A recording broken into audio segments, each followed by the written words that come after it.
welcome to Mom's Bookshelf, Nurturing Motherhood Through Literature. I'm Shabina Zaidi, and I interview mom authors, maternal mental health life coaches to know more about their lives, what challenges them, and what keeps them moving. So today we have with us a mom author who's written this story in this book, which is The Imperfectionist Mother. We have with us Miss Madhusmita Nayak. How are you, Madhusmita? Thank you, Shabina. I'm honored to be here in your podcast. I'm glad that you are here with us. So she's not only an author, she's a mom, she's a corporate strategy professional, she is a global speaker, and she is advisor for Youth Council of India. And whatnot, she's doing multiple roles as a mother.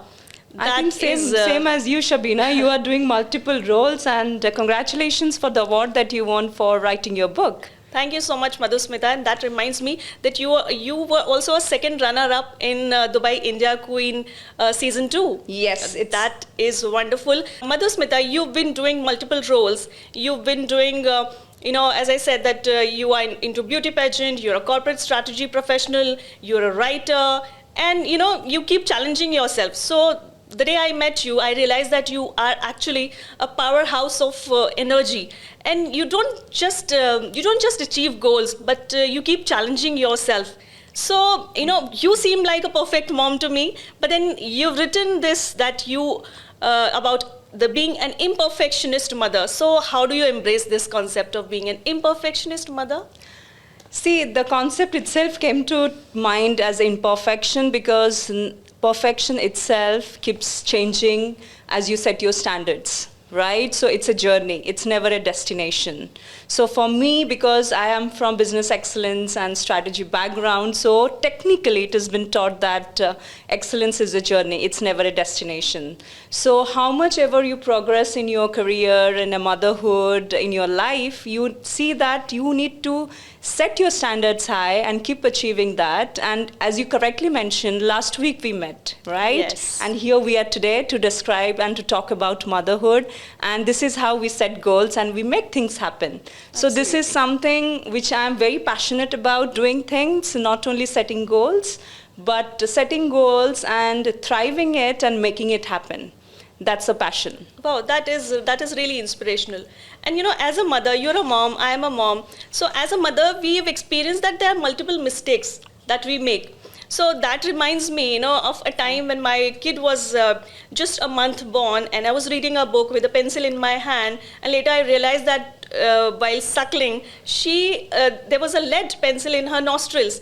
And, I was like, what have I done? That is a mistake that I have done. So as a mother, we keep making mistakes, Certainly. right? Certainly. So has there been such an incident in your life where you've made mistakes and then you've learned from it, or it has positively impacted you? Has there been an incident? If you say making mistakes, I think I can write 3-4 books, not one story. Yeah. So there are so many mistakes that I have done and still now continuing to do it. But I consider mistakes as learning and then take over it. For a simple example, as you were talking about the pencil lid thing, I did when my son was, I think, 3 years old. I got a shoe and I tried it and I forgot to take out that silica gel. Okay, and that particular thing, he put it into his mouth and he said that it's tasting yucky. So I don't know from when I realized that he has taken the entire silica gel inside, and then I rushed with my bare foot to an hospital. Oh. And then from there I rushed to government hospital because they had certain formalities. So this is the mistakes that I said that you need to be careful and alert. So if you say that, there are many mistakes. So one of the example is this. But one of the mistake which I have learned as a learning and I keep doing it is like, as a mom, we always have the concept, the moment we become mom, like do it all together, because we are born as a multitasker and we have been taught by all our moms and our sisters that you are a woman, you have to do multitasking. But actually, we have to get out of the concept of do it all to do it one thing at a time. So to be more focused in what you are doing, because you cannot be there all the time getting all the things done. So as a working mom, multitasking is a myth. It's a myth, and you need to be focused because your quality hampers, and at the most important thing is that you become exhausted. Absolutely. So this is one of the things which I have learned in my past 10 years of my motherhood, that forget about do it all. You cannot do it all. You need a perfect ecosystem. You need everyone to support you to get it happen. Absolutely, Madhusmita. And with this, it reminds me that people have a tendency, society has a tendency to stereotype women, to put them in a pigeonhole, Yes. and then you have to do certain tasks. You're a mom, and there are so many stereotypes which come into play as you become a mother. And this is something which I've realized, that gender disparity also becomes more prominent once you embark Absolutely. on a motherhood journey. So when my kid was born, I was told that it is the mother's responsibility to take care of the child and not the father's. And I was really, really baffled with this. I mean, how? Because the child belongs to both the parents. So, as millennial moms, you kind of challenge those stereotypes. Definitely. So has there been this incident or this kind of, do you have this kind of experience with this gender disparity or stereotypes which you've challenged, and then you've come out with some positive... You ask about it, I think you have you have nailed the question there, because the day motherhood starts, it's like becomes completely a mom's responsibility. And forget about your society. It starts from your home itself. And one of the stereotype which I have encountered is like the parenting style which my parents and my in-laws say that, in our age, our kids were not standing in front, are not answering back, right? So the parenting style which was best 40 years before is not the best now. Absolutely. Right? So comparing the parenting style, the way they brought up us or our generation is not the same that we will copy paste for our kids. Absolutely. They are completely different, and we were completely different. In short, they were more authoritative. I never remembered, I answering back to my father, saying that, no, I cannot do it, and don't force me. I was a very good dancer. And I remember I was a fashionist during engineering, and he did not allow me to wear jeans at that point of time when I was an engineer, because I come from a very conservative state called Odisha, full of family of doctors, authors, and politicians. So they want this conservative thing. So their granddaughter cannot wear jeans because it is their fashions, their family status. So what I did, I practiced fashion show by closing all the lights in my bedroom, with the Walkman that was gifted by my grandfather, practicing, where I went to the school, college, and I did it. So this is how that I've never voiced out to them, but I was finding solutions. But today my son is a singer, and if I tell him, don't sing, please sing, then he will tell me, no, mom, I'm not in a mood to sing. And he will never do that. So I need to understand his mentality. You cannot force, because the situations and the amenities and the outlook has changed from our generation to their generation. It is Absolutely. more permissive parenting style, not authoritative anymore. Absolutely. This is something which I feel that you cannot compare generations on the Exactly. common denominator, because their challenges, our challenges are entirely different. And I'm not saying that they are less or something, but then they are on a very different parameters, and they're completely different. So we cannot compare two generations. This is something which I've also written in my book, and I've included this Maslow's law of hierarchy. Correct. Because people are in different stages as Needs, per the Maslow's wants, law yes, of exactly, hierarchy, right? exactly. So their deficiency needs have been met or not have been met. But now, as we are in the group of millennials these days, millennial mothers who are raising alpha generation, they are in the top zone where they are working towards their careers, and they are working towards self transformation. So yes, we cannot compare the two generations, and they Correct. have their own challenges. So when you spoke about your son,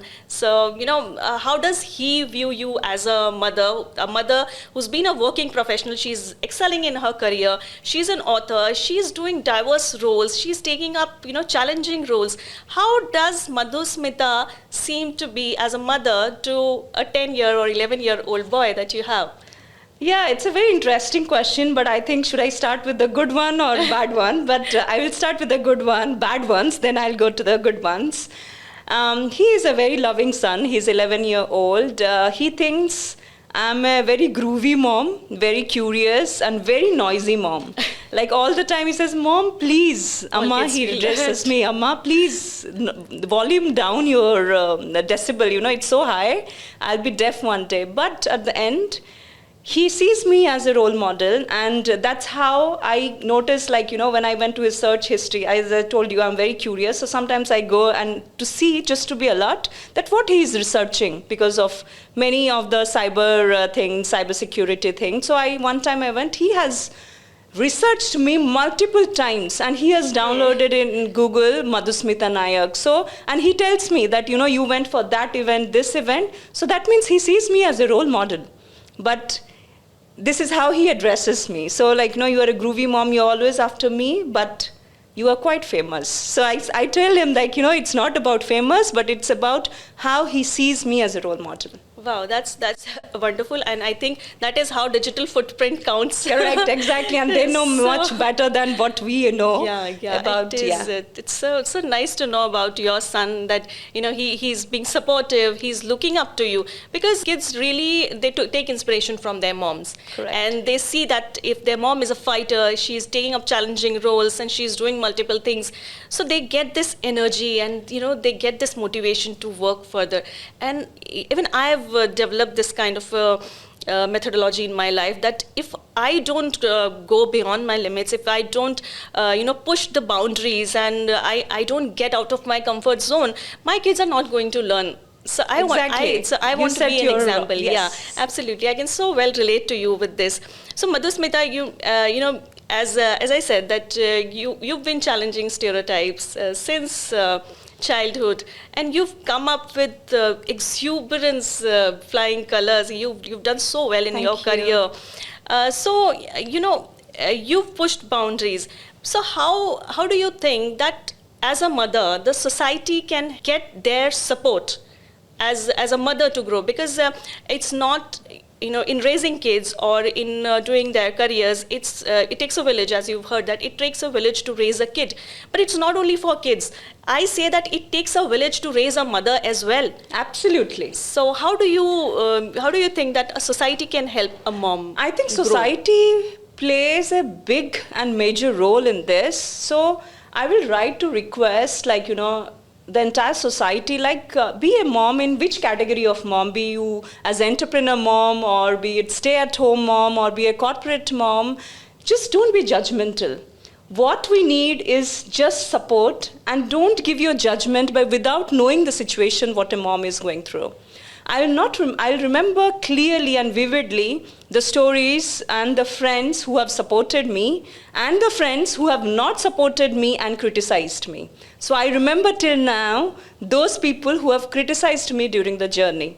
Very small example I'll give, because I relate to my stories. And like when I left my son when he was 9 months old back in India, because me and my husband, because we were both working, we couldn't take care of him, and then I have to leave him there. So till 1 year he was there. So I clearly remember people who have passed statements like, oh, you did not quit your corporate job because you are looking for more money.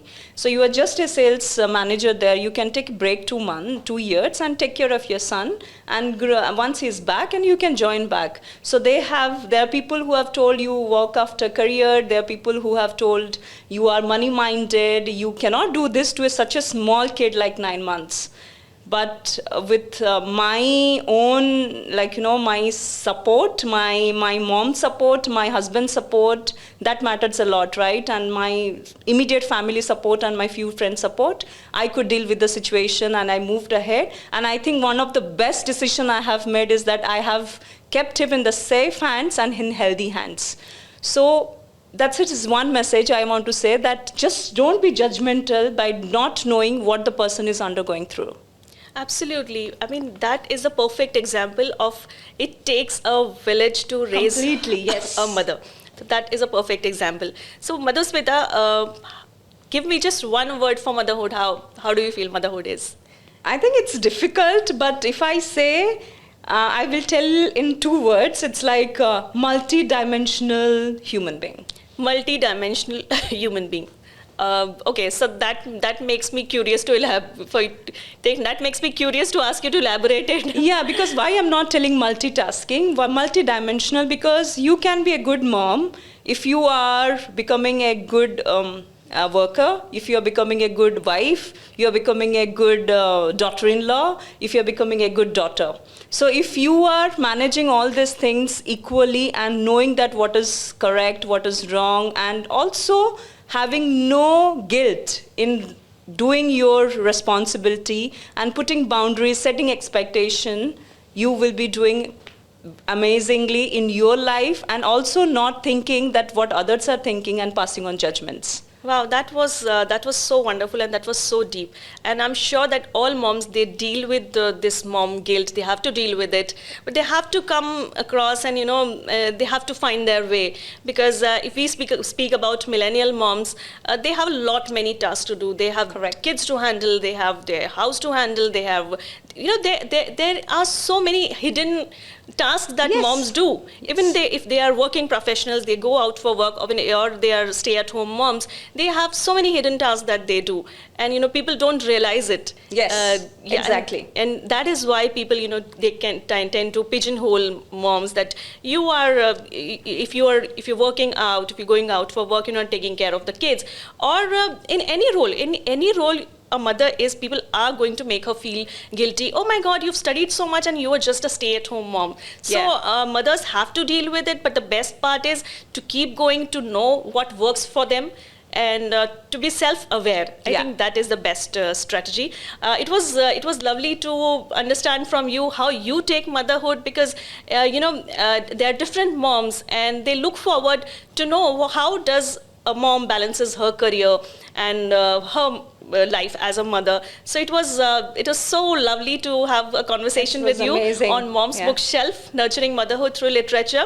You can order this book, She Dares, which includes a story by Madhusmita, the imperfectionist mother, who's not so imperfectionist, but she's a perfect mother.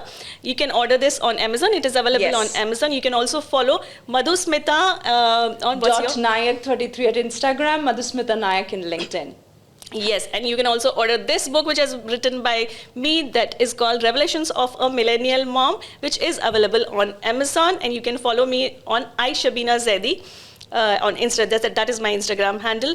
Thank you, Shabina, for running such a beautiful podcast where you're bringing different moms from different industries, different sectors, and actually sharing that with the society. So this is something which we really need to have, that share each other expressions, share each other's experience, and learn from each other. This is something which is missing, and we should form a system, community, where we help each other rather than criticizing. Wow, that was a wonderful statement. That's the reason I've started this podcast, to know more about mom stories and to give them a lift that, yes, as a mom, you're doing a wonderful job. Yes, together we can, and together we will. See you then. Bye-bye. Take care.